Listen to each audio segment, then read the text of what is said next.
Broad sectors in Ecuador have expressed their condemnation of a new government deal with the IMF for $800 million. The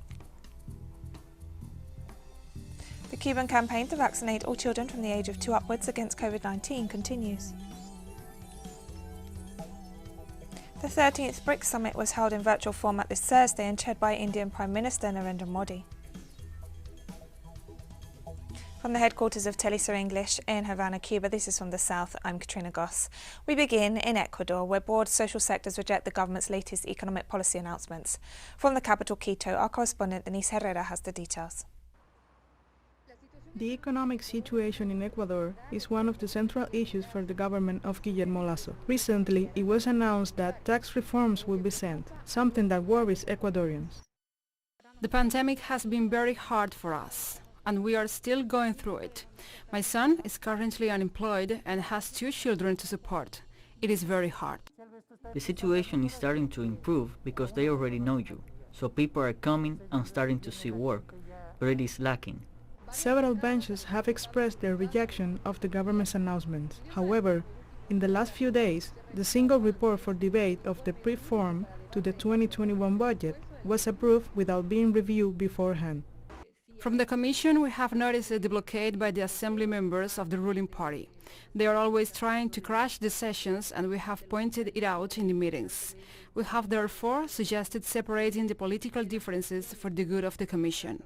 The government also confirmed a new agreement with the IMF for $800 million, with the aim of reducing the fiscal deficit and becoming less dependent on oil. The President of the Republic has announced that the new agreement with the fund will follow the line of contracting and reducing public spending, and this can be done by laying off workers and reducing the budget for social works, education and health. The elimination of the inheritance tax has also been mentioned, and this will benefit the wealthiest sectors of the country. The government's announcements have also been rejected by different sectors. Student, workers and farmers' unions have initiated a series of actions to make the government comply with its campaign proposals. The Public Ministry of Nicaragua issued an arrest warrant for former Vice President Sergio Ramirez, who stands accused of committing acts that promote and incite hatred and violence. The prosecutor's office said the accusation also took into account the fact that Ramirez had received money through the Luisa Mercado Foundation from the Violeta Barrios de Chamorro Foundation, whose main executives are accused of embezzlement and money, goods and asset laundering.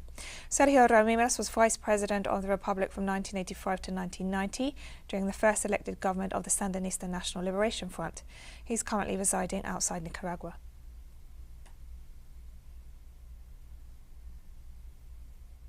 In Argentina, the campaigns for the primaries to be held this Sunday have closed ahead of the midterm elections in November.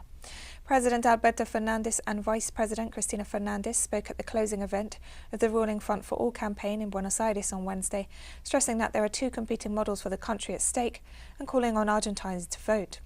Sunday's primaries will determine the candidates to stand in the November legislative elections, which will see 127 of the 257 seats in the Chamber of Deputies and 24 of the 72 seats in the Senate renewed. 34 million citizens are registered to vote.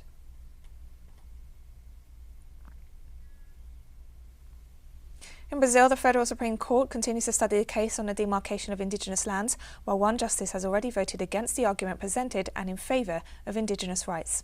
Minister of the Court, Justice Edson Fachin, voted against the application of the timeframe argument for the demarcation of indigenous lands in the country. Fachin argued that indigenous property is not equal to civil property and should not be considered from this perspective, but rather based on the Constitution, which recognises indigenous land rights. The other judges of the court are still to vote on the case.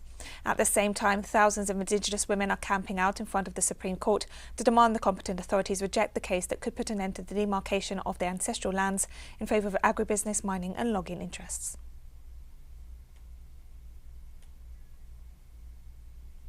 The United States Justice Department has filed a lawsuit against the state of Texas, arguing that its new abortion law was enacted in open defiance of the Constitution. The law, which is the most restrictive in the country, has sparked international condemnation.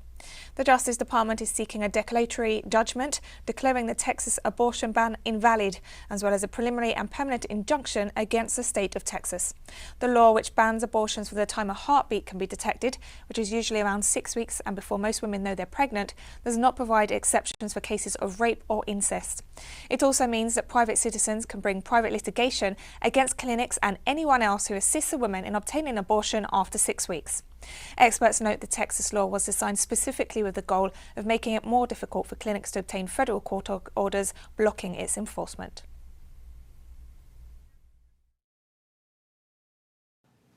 The act is clearly unconstitutional under long-standing Supreme Court precedent. Those precedents hold, in the words of Planned Parenthood versus Casey, that, quote, regardless of whether exceptions are made for particular circumstances, a state may not prohibit any woman from making the ultimate decision to terminate her pregnancy before viability. The Department of Justice has a duty to defend the Constitution of the United States and to uphold the rule of law. Today, we fulfill that duty by filing the lawsuit I have just described. On Thursday, the United States and Mexico resumed high-level trade talks for the first time in 4 years. The talks, halted during the Trump era, seek to cover various subjects, including climate change, workers' rights and the ongoing immigration issue. The negotiations, referred to as the High-Level Economic Dialogue Talks, were launched by Joe Biden in 2013 when he was Vice President under Barack Obama. Current Vice President Kamala Harris opened Thursday's meeting with brief remarks in which she sought to emphasize the Biden administration's desire for warmer relations, referring to the Mexican delegation as our friends, our partners, and stressing that Mexico's economic stability is in the interest of the United States. For his part, before the meeting, Mexican President Andrés Manuel López Obrador said his advisors would press the Biden administration to offer temporary work visas to Central Americans, a move the Mexican government said could help slow the flow of asylum seekers attempting to travel to the United States and help alleviate a US labor shortage.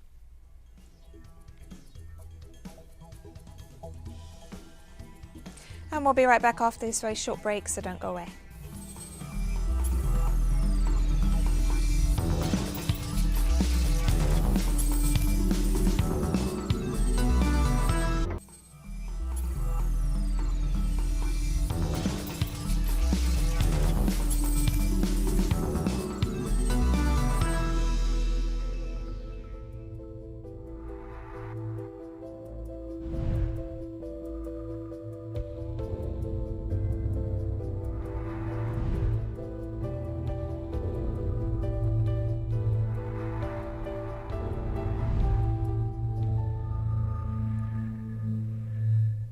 Welcome back to From the South. Cuban authorities continue the national campaign to vaccinate all children from the age of 2 upwards against COVID-19 in a world first. The Caribbean nation has committed to vaccinating over 90% of its population by the end of November. According to the vaccination plan, children aged 12 and older are the first to receive the domestically produced shots. More than 15 million doses have already been administered to the adult population, and more than 4.6 million Cubans are fully vaccinated, representing just over 40% of the population.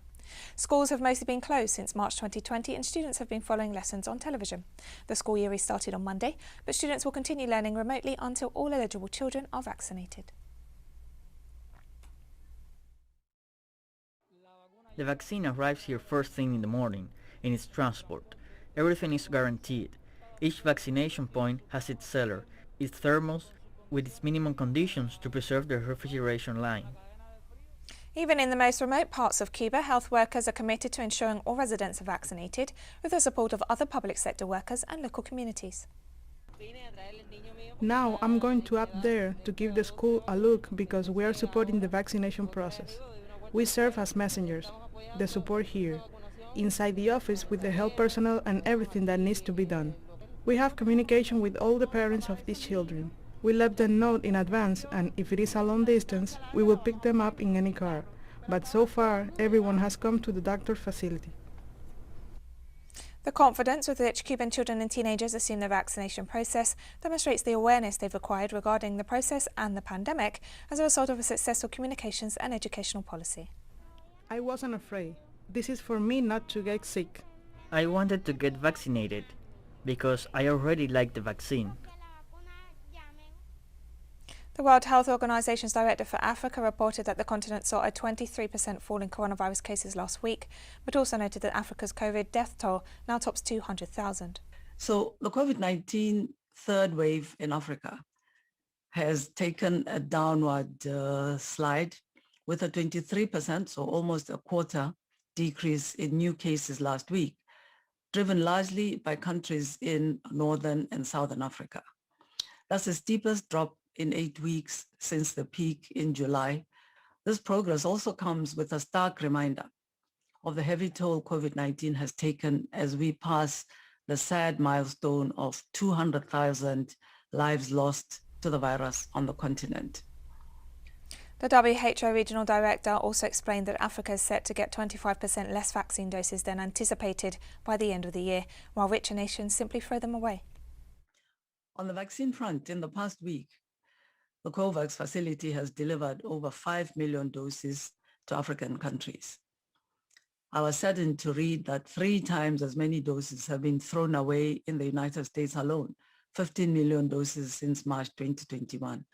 This is enough vaccines to cover everyone over 18 years in Liberia, Mauritania, and the Gambia, for example. Every dose is precious and has the potential to save a life. High-income countries have pledged to share 1 billion doses globally, and so far, 120 million doses have been released. Nearly 800 people have been evacuated from their homes in southwestern Spain as firefighting teams and planes fight a wildfire which has killed 1 firefighter. The blaze in a mountain range of Malaga province started late on Wednesday and grew overnight, prompting the first evacuations in the resort town of Estepona. Around 250 firefighters were working to extinguish the fire on the ground, helped by 29 planes and helicopters, authorities said. Unusually large wildfires have raged in various parts of the world this year, fueled by extremely hot, dry conditions that experts say are symptomatic of climate change. Russia and Belarus started the SAPAD 2021 military exercises on Thursday as the two nations continue to strengthen their political and security ties. The exercises will involve up to 200,000 troops, which would make them among the largest in history. The drill, held every 4 years, comes in the context of a tense situation in the region as neighbouring nations, Poland and the Baltic states, follow their Western allies in attacking both Belarus and Russia. Their reaction has been to exaggerate the supposed threat posed by the drills. And we have more stories coming up after this final short break, so stay with us.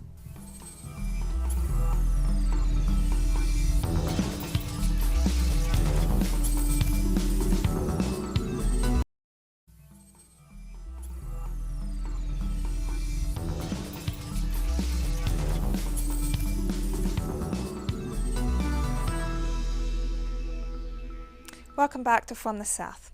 This Thursday saw the 13th BRICS Summit held in virtual format and chaired by Indian Prime Minister Narendra Modi.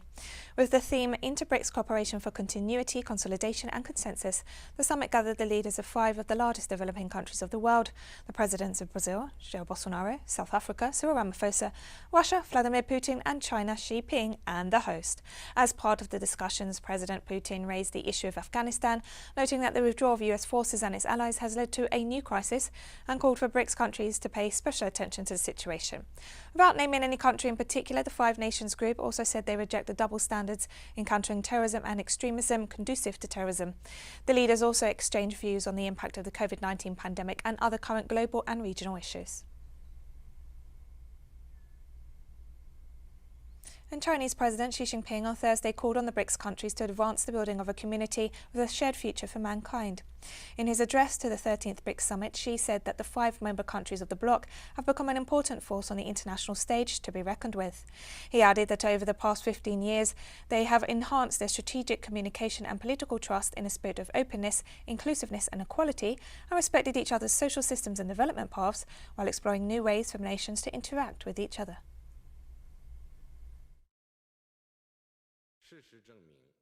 What has happened shows that come what may, we can make smooth, solid and sustained progress in BRICS cooperation as long as we put our heads together and combine efforts. China will take over as the chair of BRICS and host the 14th BRICS Summit next year. China looks forward to working with BRICS partners to deepen cooperation in all areas and build a closer and more results-oriented partnership to meet common challenges and create a better future. Morocco's ruling Justice and Development Party suffered a crushing defeat in Wednesday's parliamentary elections, according to preliminary results announced this Thursday. The count of 96% of the votes cast showed that the Islamist party, which had headed the ruling coalition for a decade, saw its number of parliamentary seats fall from 125 to just 12. The National Rally of Independence took 97 of the 395-seat parliament. The results are a massive turnaround in fortunes, as the Rally of Independence had won only 37 seats at the last election in 2016. Ruling Justice and Development Party ministers controlled the key economic portfolios of agriculture, finance, trade and tourism in the outgoing government. Turnout was 50.3%, up from 43% in 2016, as Morocco held parliamentary and local elections on the same day.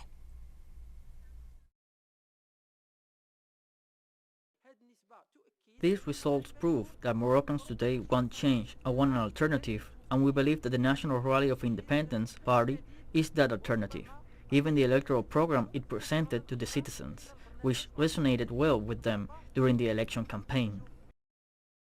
Our results today are very promising because we have a party which has just overcome its organizational difficulties and was still able to win second place. We consider this a success for democracy in Morocco and a success for our national values and the Moroccan model. That is why I wish good luck to the one who is going to be in charge.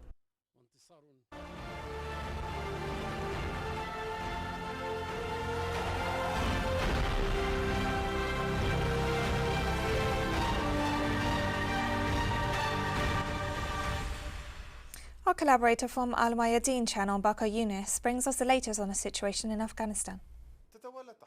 Events continue to unfold in Afghanistan, with China now providing $31 million in aid to the Taliban's interim government, which they welcome as a legitimate one to work finding a stable foundation in Afghanistan. Former Afghan President Ashraf Ghani issued a statement expressing his regret over living without ensuring stability and prosperity in Afghanistan. He also apologized to the Afghan people that he could not make the situation end differently, which led to the collapse of the government and the system in that way. United States Intelligence Chief William Joseph Burns met on Thursday with Pakistan's Army Chief General Qamar Bajwa to discuss the latest situation in Afghanistan and explore joint U.S.-Pakistan cooperation after the withdrawal of U.S. forces from Afghanistan. Taliban spokesperson rejected the recent statement issued by the United States, expressing concern over the blacklisted status of many members of the Taliban's newly formed government and said such positions are a clear violation of the Doha Agreement. The official said these remarks indicated the U.S. administration has failed to comply with the agreements, as well as the Taliban, who extended their control of the country in a manner different from what the Doha Agreement stipulates. A Pakistani official said his country is working to deport several Afghans who arrived illegally in Pakistan. The Pakistani government took the measure to ensure security at the border and reduce illegal immigration, which could lead to smuggling. The Taliban has forbidden unauthorized protest marches in Afghanistan, where a series of demonstrations have been held in recent days. Since the Taliban took control of Kabul on August 15th, small groups of women have staged rallies in 3 cities, including the capital Kabul, demanding their rights be respected. According to a statement released by the Taliban administration's interim interior ministry, those who want to hold a protest march or rally must get permission from the Justice Ministry, and they will then be provided with security to gather.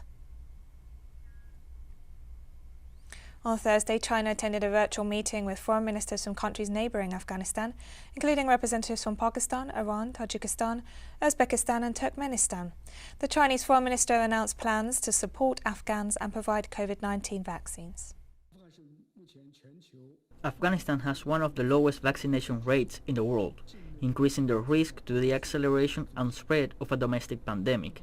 We can work together and continue to provide prevention aid and materials. China has decided to donate a first batch of 3 million vaccines to the Afghan people. We urge the United States and its allies to learn from their mistakes and take the necessary responsibilities. The United States and its allies are the source of the problems in Afghanistan. During the past 20 years, the forces of terror experienced by Afghans have not been eliminated, but have increased. The Afghan people have also not experienced economic development and dignity, but have been subject to criticisms and difficulties. And we've come to the end of this news brief. Remember, you can find these and many other stories on our website at telesurenglish.net. You can also follow us on social media for all the latest news. We're on Facebook, Twitter, Instagram and Telegram. For TeleSUR English, I'm Katrina Goss. Thank you for watching.